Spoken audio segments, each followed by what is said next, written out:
Dad's grave? No, she isn't. Oh no, I was afraid this would happen. Afraid what would happen? There's no time to explain. Go and check her bedroom to be sure. Be sure of what? Don't ask questions right now, Rachel. Gran, you're scaring me. I'm sorry, just please go check. Now! Just don't let her see you. And call me right away if she does. Oh, hey, I'm in the hallway. The door's closed. Look through the keyhole. What do you see? Something is in Mom's bed.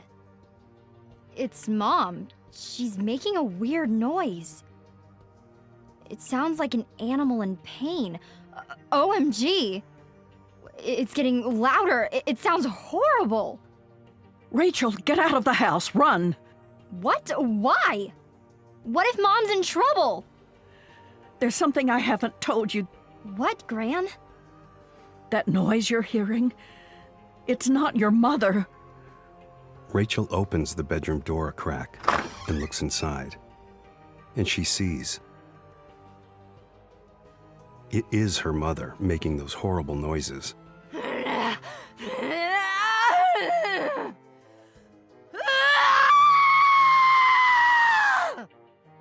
Rachel wants to run to her, but something holds her back. She closes the door. Rachel, where are you? Are you still in the house? Yes, I saw Mom making those noises. I told you, that's not your mother. I did something terrible. Get out of the house, now! And I'll explain. Quick, you're in danger! Rachel runs down the stairs. Just then, the bedroom door opens. Rachel can't help but turn around, but she's horrified by what she sees. It's her mother, but there's something very wrong with her. Rachel, come here.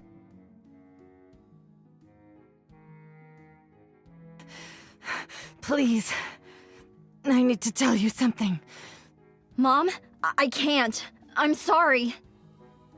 Seeing her mother in such distress, Rachel has a moment of indecision. In that moment, her mother grabs her by the wrist with a hand that's deathly cold.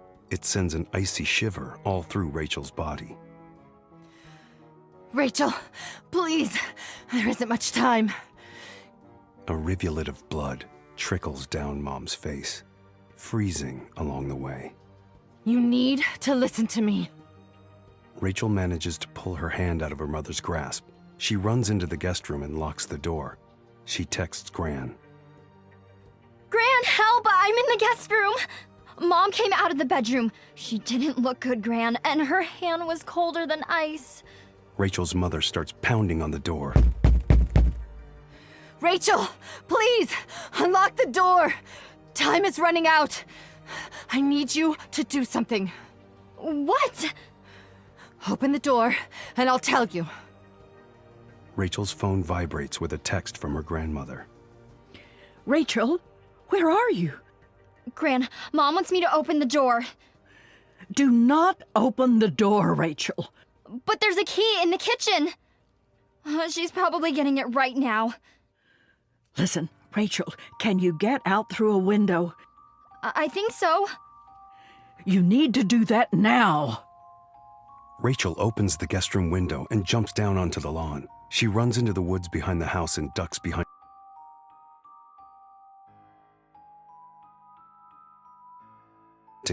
She texts Gran. I'm out of the house, but I had to run away from my own mother. What's going on? I'm so scared. Where are you now? I'm in the woods behind the house. You need to come to the graveyard. Now! But why, Gran? You have to tell me why, or I'll go back in the house. Mom needs my help, and I just deserted her. Rachel, listen to me. Your mother isn't human anymore. And that thing that's taken over her body, it wants to kill you.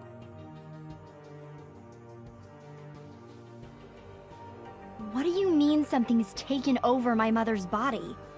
How is that even possible?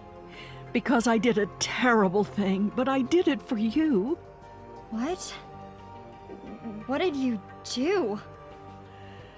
You know how your mom got so sick last year?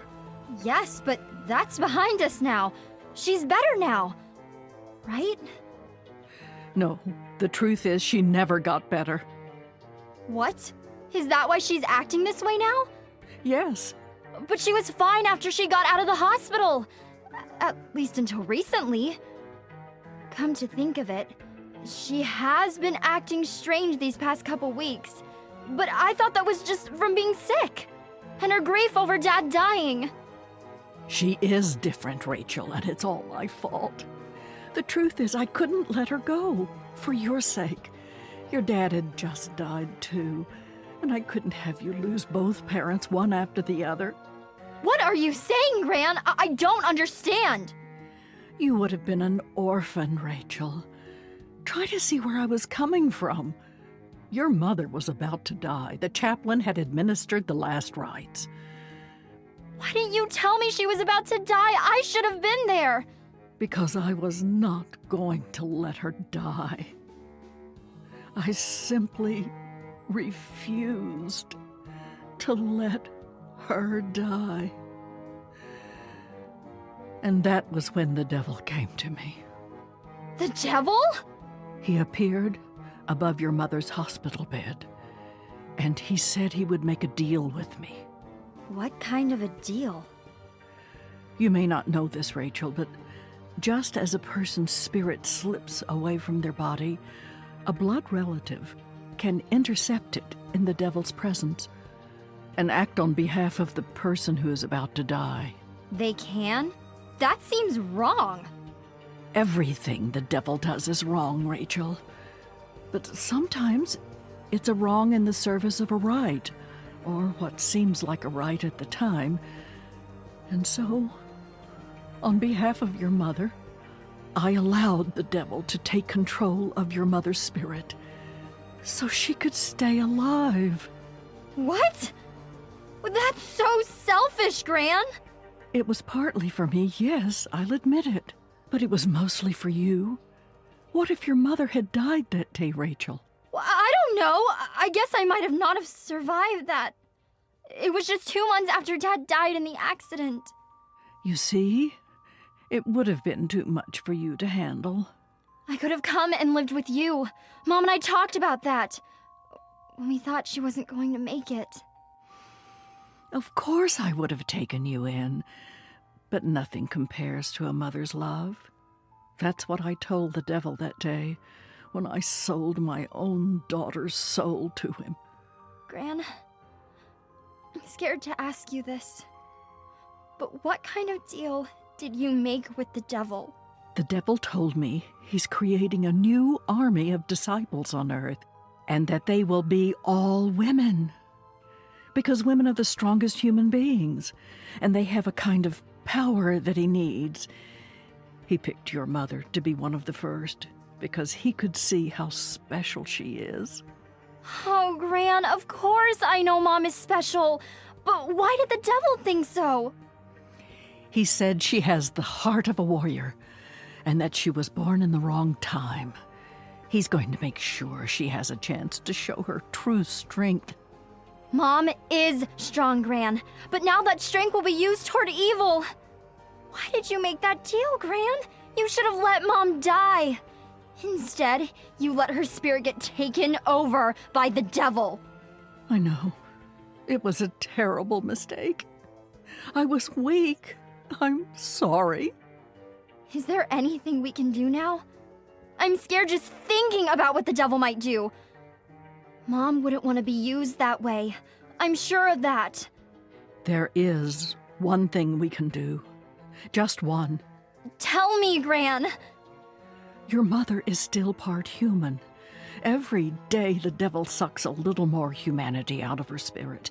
Tonight, at midnight, the final piece of her humanity will disappear.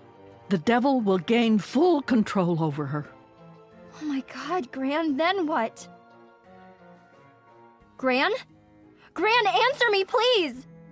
That noise you heard tonight was your mother trying to hang on to that small, struggling piece of humanity she still has left inside her. The devil was right. Your mother is a very strong woman. And yet he knows she will be all his tonight. Unless... Unless... what? Meet me at the graveyard, Rachel. At your great-grandmother's grave. It's the only way. Just then, Rachel hears twigs cracking in the woods. Then, she sees a figure. It's her mom. But it isn't really her mom. And she is holding a knife. Come here, Rachel. Please, come here. Rachel is horrified by the sight of her mother. Even so, a part of her still wants to run toward her to help. But she runs away, toward the graveyard, and her grandmother. Rachel, my darling, I was so afraid. Quickly now, we don't have a moment to lose. Gran takes out a needle and moves toward Rachel. Let me prick your finger. This will keep you safe against your mother. Rachel almost lets Gran prick her finger, but then she backs away. She runs to her dad's grave and places both of her hands on the headstone, as if to gain strength from it. Gran appears with the needle, but she stops short right before the grave. It's as if an invisible force field prevents her from entering the space around the grave. Then, another figure appears. Rachel's mom. Rachel, stay there! Gran can't get to you if you're touching your father's headstone. If you let her prick your finger, all will be lost. Mom, why do you look that way? Why are you holding a knife? Her mother utters a cry that pierces through the graveyard. It renders Gran immobile and speechless. Rachel, listen to me. That cry will only hold Gran still for 10 minutes. Gran has a look of mute fury on her face. She is powerless, for now. What did Gran tell you, Rachel? She said she made a deal with the devil, and that the devil took over your soul. And that you will be completely under the devil's control at midnight. That's all true, Rachel. Oh, Mom, but midnight is only 10 minutes away. That's why I need you to be brave and act fast. You are as strong as I am. I believe that. I know that. What do you need me to do, Mom? First, you need to know that Gran didn't tell you everything. Because that day, in the hospital, the devil took over her soul too. She's older, so it took less time for him to get full control of her. That is not your Gran standing there. That is a full disciple of the devil. That woman has no humanity left in her. I don't know who to believe. I thought she was trying to help me. No. She wanted both of us to come to the graveyard, so she had to tell you at least some of the truth. And once she got you to listen to her, she knew I would follow you here. The devil wants all three of us to be here together. At midnight, he'll try to make us place our hands over the grave of Gran's mother, your great-grandmother Beatrice. That will create enough power to make you a disciple too. Oh my God! You can't let that happen, Rachel. I know. Okay, Mom. What do I do? In a few minutes, I won't have the strength to stop it from happening any longer. The devil will fully control me, and the damage he will be able to do is unimaginable. Is the devil that strong? We're that strong, Rachel. If he gets you too, the four of us together will become that strong. That's why he chose us. That's why I need you to kill me with this knife.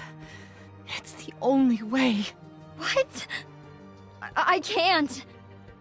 That's murder. I can't murder my own mother. Rachel, look at my face.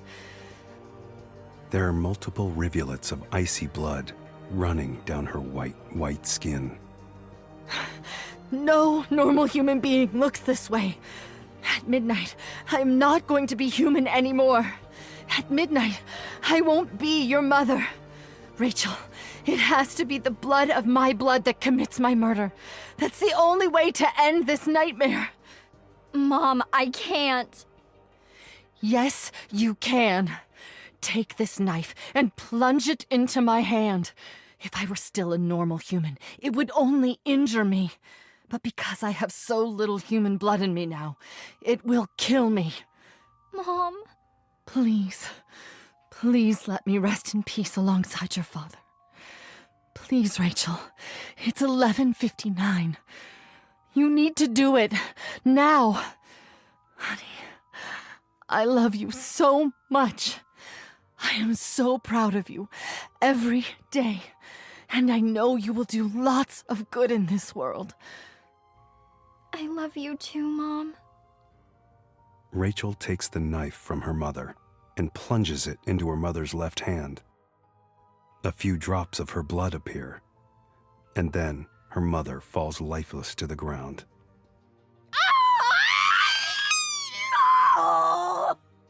The being inside Gran's body emits an unearthly scream and disappears, leaving her corpse vacant on the ground. Rachel throws herself, sobbing, on top of her mother. Goodbye, Mom. The devil was right. You are the strongest person on this earth.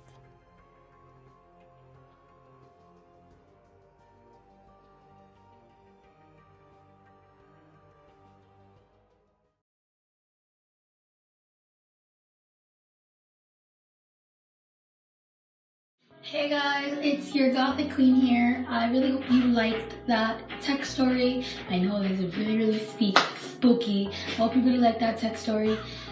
Subscribe if you're new, drop a comment in the comment section, like and press the notification bell button so you guys can be always notified when I upload a video. And I will see you guys in the next video. Peace, you guys. Hope you guys enjoyed.